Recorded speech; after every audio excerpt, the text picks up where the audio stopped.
नमस्कार दोस्तों, मैं सुमित जोशी आपका अपने YouTube चैनल पर स्वागत करता हूं। दोस्तों, यदि आप हमारे चैनल पर नए हैं तो हमारे चैनल को सब्सक्राइब ज़रूर करें, क्योंकि दोस्तों हम एग्ज़ाम से संबंधित महत्वपूर्ण वीडियो लाते हैं। दोस्तों, आज का जो हमारा विषय है वो है कारक। दोस्तों, कारक से संबंधित जितने भी फैक्ट हैं वो हम जानेंगे। दोस्तों आज का जो हमारा विषय है वो है कारक।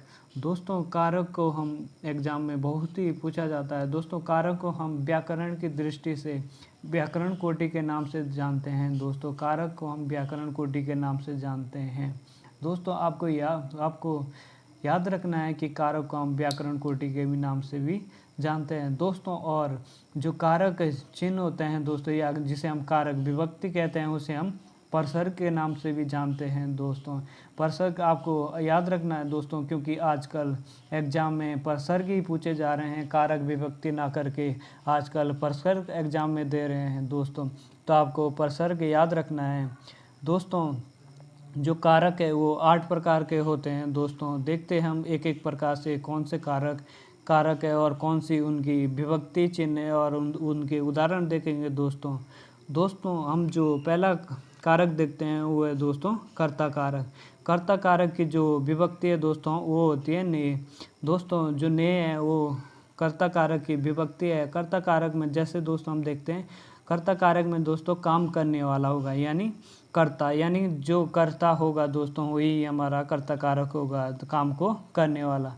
जैसे दोस्तों हम उसका उदाहरण देखते हैं दोस्तों, जैसे बालक गेंद खेल रहा है। दोस्तों, यहाँ पे बालक जो है वो कर्ता है, बालक ही गेंद खेल रहा है, इसलिए बालक जो है कर्ता कारक होगा। दोस्तों, इस प्रकार हमने देखा कि कर्ता कारक की विभक्ति ने है और उसका उदाहरण भी देखा। दोस्तों, इसी प्रकार हम कर्म कारक को देखते हैं। दोस्तों, कर्म कारक को देखते हैं हम। कर्म कारक की जो विभक्ति है वो है को इसका जो हम आसानी से याद रखते हैं कर्म कारक का, वो है प्रभाव, यानी किसी के ऊपर प्रभाव पड़ना। ये देखते हैं दोस्तों, जैसे इसका उदाहरण देखते हैं, माँ बालक को समझा रही है। दोस्तों, माँ किसे समझा रही है? बालक को, यानी बालक पे जो माँ समझा रहे उसका जो प्रभाव पड़ रहा है, इसी को हम कर्म कारक कहते हैं। दोस्तों, इसी प्रकार अगला जो हमारा कारक है वो है कर्ण कारक। दोस्तों, कर्ण कारक के जो विभक्ति है वो है के या से द्वारा। दोस्तों, यहाँ पे हमने जो के और से द्वारा वो साधन होगा। दोस्तों, हमारा जो कर्ण कारक में होगा दोस्तों वो साधन होगा। जैसे मैंने हाथ से फल तोड़ा। दोस्तों, हमने किससे हाथ तोड़ा? दोस्तों, हमने जो फल तोड़ा वो हाथ से तोड़ा। इस प्रकार जो हमारा हाथ है वो साधन हो जाएगा। दोस्तों, इसी प्रकार हमें याद रखना है कि कर्ण कारक की जो विभक्ति है वो के या से द्वारा होगी, और इसका जो प्रभाव पड़ेगा वो साधन के ऊपर प्रभाव पड़ेगा। दोस्तों, इसी प्रकार हम आगे देखते हैं दोस्तों, जो हमारा चौथा कारक है वो संप्रदान।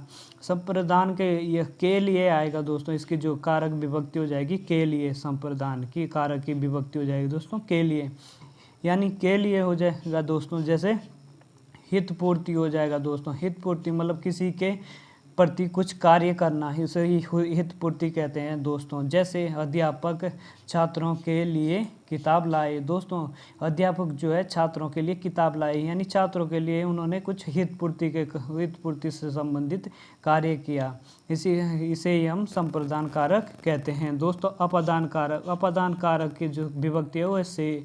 दोस्तों, इसमें हमने याद रखना है जो अपादान कारक होगा अलगाव के संबंध में होगा। दोस्तों, जैसे अपादान कारक पूछा जाएगा तो उसके अलगाव के संबंध में जो से होगा दोस्तों वो अपादान कारक के संबंध में होगा। जैसे दोस्तों हम उदाहरण देखते हैं, जैसे पेड़ से पत्ता गिरा। दोस्तों, अपादान कारक में पेड़ से पत्थर गिरा, यानी पेड़ से जो है पत्ता अलग हो गया दोस्तों, यानी से अलगाव के संबंध में आएगा। दोस्तों, इस प्रकार देखा हमने अपादान कारक।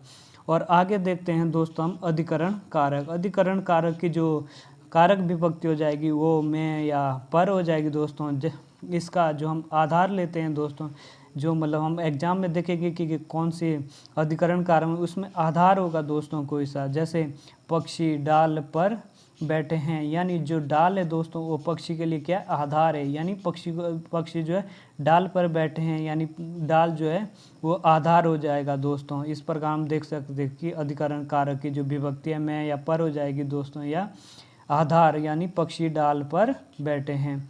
इस प्रकार दोस्तों हम संबंध कारक देखते हैं। जो संबंध कारक है वो बहुत ही आसान है दोस्तों। जैसे का, के, की और रा, रे, री, इसकी विभक्ति चिन्ह हो जाएगा दोस्तों।